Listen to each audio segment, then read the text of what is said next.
नमस्कार दोस्तों, जय हिंद। स्वागत है आप सभी का यूपी रेगुलर क्लासेस के इस ऑनलाइन प्लेटफॉर्म पे। और यूपी पुलिस कांस्टेबल री एग्जाम के लिए बहुत ही बेहतरीन हम लोग टॉपिक वाइज कंटेंट कवर कर रहे हैं।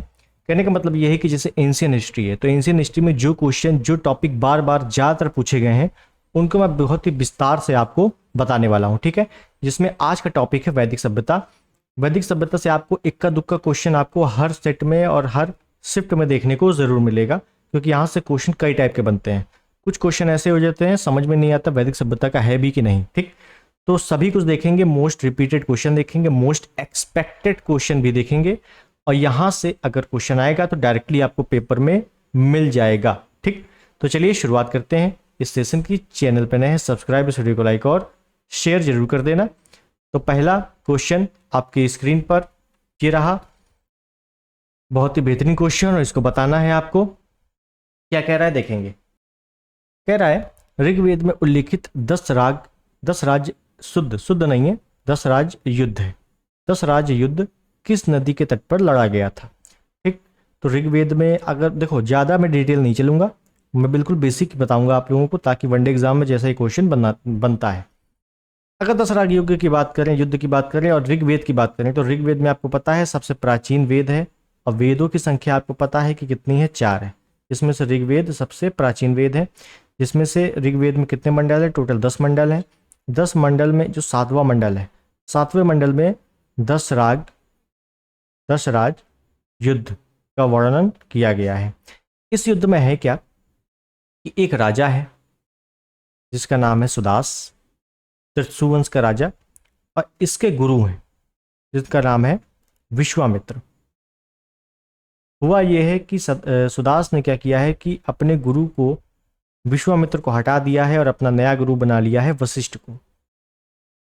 इससे विश्वामित्र जी दुखी होते हैं और 10 राजाओं को इकट्ठा करते हैं, 10 राजाओं को, और युद्ध होता है रावी नदी के तट पर। कौन सी नदी? रावी नदी के तट पर। इसमें जो विजेता होता है वो राजा सुदास होता है, ठीक है ना। विजेता कौन है? राजा सुदास है। तो बस यही युद्ध के बारे में पूछा जा रहा है, रावी नदी के तट पर। और रावी नदी का पुराना नाम क्या है? पुरुषोली नदी। Option C is the right. Sutlej, Satudri का नया नाम सतलज, वितस्ता, झेलम और विपाशा, व्यास, ठीक है। तो चारों नदियों के पुराने नाम, नए नाम मैंने लिख दिए हैं। आगे देखते हैं, ठीक। तो ऑप्शन सी यहां पर आपका सही है। आगे, निम्नलिखित में से किसका उल्लेख ऋग्वेद में नहीं है? तो ऋग्वेद में किसका उल्लेख नहीं है? तो देखिए, इस टाइप के क्वेश्चन भी आपको देखने को मिल जाते हैं, और मैंने वैदिक सभ्यता के बहुत ही ईजी, जो मोस्ट इजी क्वेश्चन है ना, मोस्ट इजी इसको बोलते हैं, वो मैंने क्वेश्चन बहुत ही कम उठाए हैं, और मैंने मॉडरेट और अच्छे लेवल के, हाई लेवल के क्वेश्चन ज़्यादा उठाए हैं, ठीक। ताकि आपका जैसे कि चाहे जितने शिफ्ट में पेपर हो जाए, और ज़्यादा शिफ्ट में होगा तो पेपर भी हार्ड बनेगा, तो आपको दिक्कत नहीं होगी। तो ऋग्वेद में किसका उल्लेख नहीं है? देखो, ग्राम ऋग्वेद में है, जन ऋग्वेद में है, कुल भी ऋग्वेद में है, लेकिन जनपद आपका ऋग्वेद में नहीं है। ग्राम का उल्लेख ऋग्वेद में 13 बार है। कितनी बार है? 13 बार है, ठीक। नेक्स्ट, निम्नलिखित में से कौन सा अभिलेख वैदिक देवताओं का उल्लेख करता है? कौन सा अभिलेख वैदिक देवताओं का उल्लेख करता है? मानसेहरा, साहिबाजगढ़ी, जूनागढ़, बोगजकोई। तो देखिए, बोगजकोई अभिलेख जो है, option C is the right. और हुआ क्या है कि बोगजकोई अभिलेख ये आपका मध्य एशिया या ईरान वाले क्षेत्र से मिला है, लगभग 1400 BC के करीब का है, और इसकी खोज 1907 में ह्यूगो ने की थी। किसने की थी? ह्यूगो। ह्यूगो नाम का इतिहासकार है, उसने इसकी खोज की थी 1907 में। और बोगजकोई अभिलेख में किसका उल्लेख है? आर्यों का उल्लेख है। आर्यों का उल्लेख मिलता है, और आर्यों ने ही क्या किया? वैदिक काल की शुरुआत की, ठीक। अब बोगजकोई अभिलेख में 4 वैदिक देवताओं का वर्णन है, वैदिक देवताओं का वर्णन है। और ये 4 वैदिक देवता है कौन कौन से? वो है इंद्र, वरुण, मित्र, नासत्य। कौन कौन है? इंद्र, वरुण, मित्र, नासत्य। ये 4 वैदिक देवता हैं, जो कि आपका बोगजकोई अभिलेख में इनका उल्लेख मिलता है। तो option C is the right. और ये वैदिक देवता ध्यान रखना है, आपसे पूछेगा निम्नलिखित में से कौन सा वैदिक देवता का उल्लेख नहीं है, तो ये 4 हैं, कोई और दे देगा, ठीक है। नेक्स्ट, सूची 1 सूची 2 मिलान करना है, देखो मिलान वाले क्वेश्चन में आपके कई फायदे हैं। मिलान वाले क्वेश्चन में एक तो आपके 4 क्वेश्चन यहाँ से कंप्लीट होते हैं, ऊपर से इस टाइप के क्वेश्चन अगर आएंगे तो आपका 90% चांस ये रहता है सही हो जाएगा। कैसे देखेंगे, आपको पता है 4 वेद है, जिसमें से ऋग्वेद, यजुर्वेद, सामवेद, अथर्ववेद बिल्कुल क्रम से दिया हुआ है। अब आपसे इनसे पूछा गया है कौन किस में क्या क्या है। आपको इतना पता है, बहुत ही बेसिक चीज पता है, जैसे सामवेद। सामवेद को संगीत का जनक कहा जाता है, संगीत की शुरुआत सामवेद से मानी जाती है। ठीक है ना, बेसिक क्वेश्चन है। तो संगीतमय स्रोत सी का एक, सी का एक कर दिया, सी का एक इसमें है, सी का एक इसमें है, मतलब बी। और सी तो कहीं ऑप्शन में, मतलब कहीं से सही नहीं हो सकता। ठीक है, उसके बाद क्या करना है, उसके बाद देखो ऋग्वेद, यजुर्वेद और अथर्ववेद। अथर्ववेद में आपको पता है कि जादू टोना, टुटका, वशीकरण, प्रेम, घृणा, है ना, तो ये सब चीजें अथर्ववेद में है। तो कहाँ पे हो गया, अथर्ववेद का वशीकरण दिया हुआ है, तंत्र मंत्र वशीकरण, तो डी का हो गया 3, डी का 3 हो गया, तो बस option A is the right. Rigveda की बात करें तो इसको स्तोत्र व प्रार्थनाओं का जनक भी कहा जाता है। और यजुर्वेद में यज्ञ वगैरह होते हैं, कर्मकांड होते हैं, यज्ञ हवन कर्मकांड के बारे में यजुर्वेद में दिया गया है।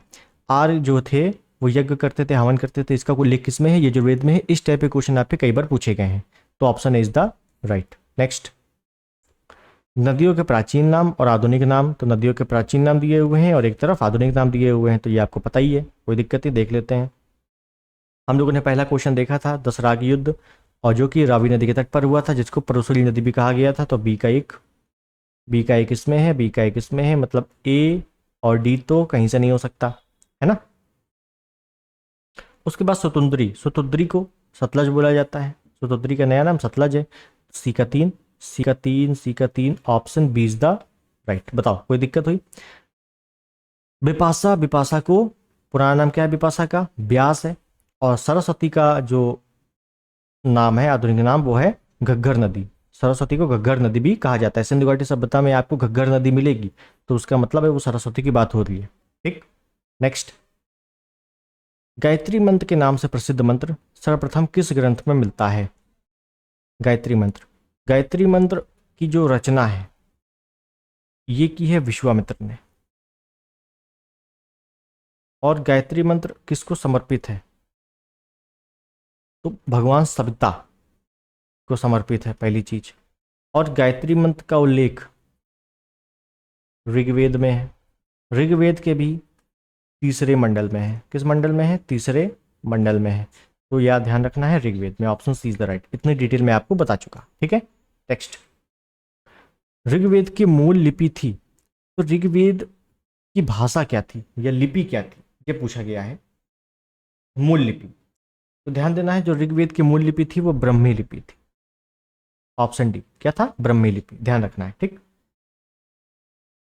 अच्छा, अगर आपसे पूछ ले, हालांकि वो क्वेश्चन बना नहीं है आज तक, लेकिन फिर भी अगर आपसे पूछ ले बोगज कोई अभिलेख जिसमें वैदिक देवताओं या आर्यों का वर्णन है, तो बोगज कोई अभिलेख की भाषा क्या है, तो ये इंडो ईरानी भाषा है। क्या है इसकी भाषा, इंडो ईरानी, ईरान में मिला है इस वजह से ईरानी, और इंडो मतलब इंडिया, ठीक है, भारत। तो भारत और ईरान दोनों के संबंध के बारे में भी इसमें उल्लिखित है, ठीक, इंडो ईरानी भाषा। नेक्स्ट, ऋग्वेद के किन मंडलों को वंश मंडल के नाम से जाना जाता है। इंपॉर्टेंट, ऋग्वेद में मैंने बताया कुल मंडल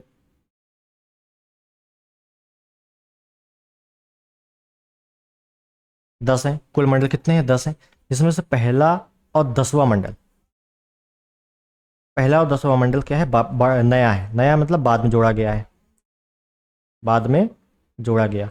और इसमें ध्यान रखना कि दूसरा और 7वां मंडल जो है, 2 से 7वां मंडल को वंश मंडल कहा जाता है। क्या कहा जाता है, वंश मंडल, ठीक है, 2 से 7वां मंडल, तो option B is the right. Clear. Next, चलिए इसको देखते हैं क्या कह रहा है। ऋग्वेद में सर्वाधिक संख्या में मंत्र संबंधित है। अब देखिए 2 टाइप के क्वेश्चन पूछा जाता है। एक, या तो ये पूछेगा सर्वाधिक संख्या में मंत्र किसके लिए हैं, या तो बोलेगा कि सर्वाधिक संख्या में मंत्र किस देवता के लिए है, ये, या तो ऐसे बोलेगा निम्नलिखित में से कौन सा देवता ऋग्वेद में सर्वाधिक विख्यात है ना। तो इस टाइप के क्वेश्चन पूछे जाते हैं। जैसे ऋग्वेद की बात करूंगा तो ऋग्वेद में आपके 4 देवता हैं, क्रम से याद करना है 4। जैसे पहले नंबर पे आपके इंद्र, उसके बाद अग्नि, उसके बाद वरुण, उसके बाद सूर्य। ये पहले, दूसरे, तीसरे, चौथे। अब आपसे पूछेगा सर्वाधिक संख्या में, तो पहले नंबर पे इंद्र कर देना, 250 मंत्र हैं। उसके बाद अग्नि के 200 मंत्र हैं। ज़्यादा मंत्र मत याद करना, केवल पहला दूसरा इंपॉर्टेंट है, बाकी 4 क्रम से देवता इंपॉर्टेंट है। ठीक, सर्वाधिक संख्या में मंत्र संबंधित है। इंद्र हमने देखा, कहीं इंद्र ऑप्शन में नहीं है तो हटा दो। फिर दूसरे नंबर पर देखा अग्नि, अग्नि दिया हुआ है, ऑप्शन इज द राइट। बताओ, देखा, पहले ही आपका क्वेश्चन संबंधित नहीं होगा, मतलब कहने का कि जो स्टार्टिंग में सर्वाधिक है उनसे क्वेश्चन संबंधित नहीं हो सकता। तो अगर यहाँ पे इंद्र ना होता तो हम वरुण करते, अगर इंद्र अग्नि वरुण ना होता तो सूर्य करते। लेकिन इतना ज़्यादा गैप नहीं देता है, इसमें पहला गैप दे दिया गया है, तो आपको 4 शुरुआत के याद कर लेने हैं। ठीक है, आगे देखेंगे। निम्नलिखित में से कौन सा वेद सबसे प्राचीन है? सिंपल क्वेश्चन है। वेदों की संख्या कितनी है? 4। इसमें से सबसे पहले नंबर पे आएगा आपका ऋग्वेद, फिर आएगा आपका यजुर्वेद, फिर आएगा सामवेद, और फिर आएगा अथर्ववेद। सबसे प्राचीन ये है और सबसे नया ये है, तो ये बिल्कुल क्रम से दिया हुआ है। ठीक है, नेक्स्ट। तो सबसे प्राचीन कौन हो गया? यजुर्वेद हो गया, तो option C is the right. Next, निम्नलिखित में से किसका संकलन ऋग्वेद पर आधारित है? किसका संकलन ऋग्वेद पे आधारित है? तो सामवेद का संकलन ऋग्वेद पे आधारित है। आधारित का मतलब है कि ऋग्वेद में जैसे मंत्र दिए हुए हैं डिट्टो वैसे ही सामवेद में दिए हुए हैं। ठीक है, तो ऋग्वेद सामवेद लगभग लगभग सिमिलर है। ठीक, नेक्स्ट, निम्न में से कौन सा वेद गद्य पद्य दोनों में लिखा गया है? तो आपका जो यजुर्वेद है,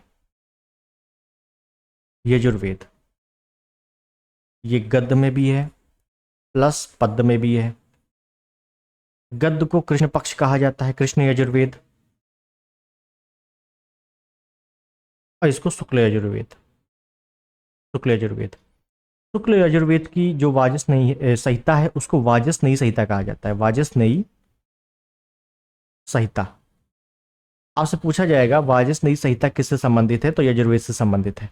हजारों बार ये क्वेश्चन आया हुआ है।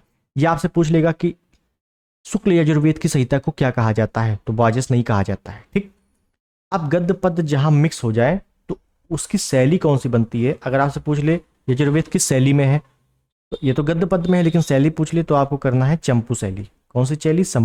चंपू शैली। जहां पे भी गद्य पद्य दोनों आ जाए तो वहां पे शैली कौन सी होती है? चंपू शैली। ठीक है, ध्यान रखना है। नेक्स्ट, वेद त्रय के अंतर्गत सम्मिलित है।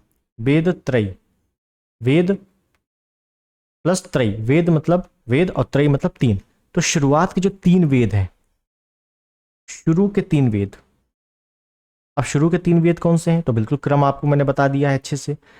ये ऋग्वेद, यजुर्वेद और सामवेद, इन्हीं को वेद त्रयी कहा जाता है। तो कहा गया Rigveda, Yajurveda, Samaveda, option B is the right. ठीक है, तो ये आपको ध्यान रखना है क्रम से। नेक्स्ट, अयोध्या का उल्लेख सर्वप्रथम कहाँ मिलता है? ऋग्वेद में, अथर्ववेद में, रामायण में, महाभारत में? तो ज़्यादातर लोग रामायण टिक करेंगे और हो जाएगा गलत, इस वजह से टिक करना है Atharvaveda, option B is the right. Ramayana का उल्लेख किस में है? अथर्ववेद में है। अब आपसे देखो अयोध्या है, आपसे पूछ सकता है वाराणसी, वाराणसी का उल्लेख किस में है? या आपसे पूछ सकता है सबसे प्राचीन शहर, सबसे प्राचीन शहर, सबसे प्राचीन शहर कौन सा है? वाराणसी। तो आपसे पूछ ले वाराणसी का उल्लेख, अयोध्या का उल्लेख किस में है? अथर्ववेद करना है। अब आपसे पूछ ले सबसे प्राचीन शहर का उल्लेख किस में है? अथर्ववेद करना है। और सबसे प्राचीन शहर है कौन सा? तो वो वाराणसी है। क्लियर? नेक्स्ट, वैदिक साहित्य में सभा समिति को किस देवता की 2 पुत्रियां कहा गया है? तो याद रखना है कि प्रजापति की 2 पुत्रियां हैं जिनका नाम है सभा और समिति। ये किस में दिया गया है, किस में उल्लेखित है? तो ये अथर्ववेद में उल्लेख है। इसका उल्लेख किस में है? अथर्ववेद में है। ठीक, option D is the right, Prajapati. Next, Gopatha ब्राह्मण संबंधित है। सभी वेदों के ब्राह्मण ग्रंथ हैं, तो बताना रहेगा कौन सा ब्राह्मण ग्रंथ किसका है। जैसे अगर मैं यजुर्वेद की बात करूं, यजुर्वेद के 2 हैं, ऐत्रेय कौशिक की। Sorry sorry sorry sorry sorry, क्षमा चाहता हूँ, क्षमा चाहता हूँ। ऋग्वेद के दो हैं, इधर है, ऐत्रेय और कौशिक की। यजुर्वेद के भी दो हैं, शतपथ, तैत्रीय। क्या है भैया? शतपथ, तैत्रीय। ठीक। उसके बाद सामवेद, पंचविश, षड्विश। पंचविश भी आ जाएगा, षड्विश भी आ सकता है। अथर्ववेद की गोपथ। कौन सा ब्राह्मण ग्रंथ? गोपथ। बस यही पूछा है, गोपथ ब्राह्मण ग्रंथ संबंधित है तो भैया अथर्ववेद से संबंधित है, option C is the right. और सभी के ब्राह्मण ग्रंथ याद कर लेना है, कभी कभी मिलान करने को भी आ जाते हैं सबके। नेक्स्ट, सत्यमेव जयते शब्द किस उपनिषद से लिया गया है? बेसिक क्वेश्चन है। सत्यमेव जयते मुंडकोपनिषद से लिया गया है। सत्यमेव जयते मुंडकोपनिषद। उपनिषद, उपनिषद को बोलते हैं वेदांत। वेदों का जहां अंत हो जाता है, उपनिषद से ही वेदों का अंत होता है, मतलब उपनिषद के बाद कुछ नहीं है। ब्राह्मण ग्रंथ, वेद, पुराण, ये सब पहले आते हैं, और जहां से वेदों का अंत हो जाता है उसी को उपनिषद बोला जाता है, वेदांत बोला जाता है। ठीक है। उपनिषदों की कुल संख्या, कुल संख्या कितनी है? संख्याएं भी आ सकती हैं, 108। कितनी है? 108। ठीक। और सत्यमेव जयते आपका है मुंडकोपनिषद में। एक पूछा जाता है यम नचिकेत किस संवाद का वर्णन किसमें है? तो वो है कठोपनिषद में। आगे आएगा, देखेंगे। नेक्स्ट देखिए, आ गया नचिकेत आख्यान किस उपनिषद में मिलता है? ये आपसे पूछ लेगा। यम नचिकेत, यम नचिकेत संवाद किस उपनिषद में है? तो कठोपनिषद में है, option A is the right. Clear. Next, Rigveda में उल्लिखित यव शब्द किस कृषि उत्पाद हेतु प्रयुक्त किया गया है? तो ऋग्वेद में एक शब्द मिलता है यव। देखिए, आपको बुक में हो सकता है यव दे दे, तो यव किससे संबंधित है? पहले देखो, ये संबंधित है जव से। और ऋग्वेद में एकमात्र कृषि उत्पाद का वर्णन है, एकमात्र अन्न का वर्णन है, वो है जव। और जव को बोला गया है ऋग्वेद में यव। ठीक है, ध्यान रखना है। बाकी वर्ण, चावल को भी व्रीहि बोला जाता है, गेहूं को गोधूम बोला जाता है, लेकिन फिर भी ऋग्वेद में केवल एक का वर्ण है, वो है जव, जिसको बोला जाता है यव। ये ध्यान रखना है। ठीक है। नेक्स्ट, प्राचीन भारत में निष्क नाम से जाने जाते थे। निष्क, निष्क या निषक आ जाएगा। निष्क पहले तो होता था स्वर्ण मुद्रा, स्वर्ण धातु, फिर इसका मतलब होता था आभूषण। कहाँ का आभूषण? तो ये होता था गले का आभूषण, गले का आभूषण। तो ये चीजें आपको ध्यान रखनी है। निष्क जहां भी आ जाएगा तो मतलब सोने से संबंधित है, वो आभूषण है। और कहाँ का आभूषण है? किस अंग में पहना जाता है? गले में। तो क्या ऑप्शन है? स्वर्ण आभूषण है, बस option is the right answer. Clear. Next, कौशेय शब्द का प्रयोग किया गया है। कौशेय, तो ऋग्वैदिक काल में या वैदिक काल में कौशेय शब्द का प्रयोग किस लिए किया गया है? तो रेशम के लिए किया गया है। रेशम को कौशेय भी कहा जाता था। क्लियर। नेक्स्ट, निम्न में से किस नदी को ऋग्वेद में मादेतमा, देवीतमा, नदीतमा संबोधित किया गया है? आप समझिए, अगर आपसे पूछ ले वैदिक काल में सर्वाधिक वर्णन नदी, सर्वाधिक वर्णन किस नदी का है? आपसे पूछ ले सर्वाधिक पवित्र नदी, ये पूछ सकता है। अब आपसे पूछ लेगा गंगा नदी का उल्लेख कितनी बार है? गंगा का उल्लेख ऋग्वेद में कितनी बार है? अब आपसे पूछ लेगा यमुना का उल्लेख कितनी बार है? यमुना का उल्लेख ऋग्वेद में कितनी बार है? तो ये सब क्वेश्चन पूछे जाते हैं। जैसे अगर आप पूछे सर्वाधिक वर्णित नदी कौन सी है, तो आपसे बता देना है सिंधु। सर्वाधिक वर्णन सिंधु नदी का है। पवित्र नदी कौन सी है? पवित्र नदी है सरस्वती। गंगा नदी का उल्लेख एक बार है, यमुना का उल्लेख 3 बार है। इतने ये 4 पॉइंट आपको अच्छे से रटे होने चाहिए। ठीक है। अब देखो, बोला गया है माते तमा, देवी तमा, नदी तमा, मतलब देवी बोला गया है उस नदी को, माता भी बोला गया है उस नदी को।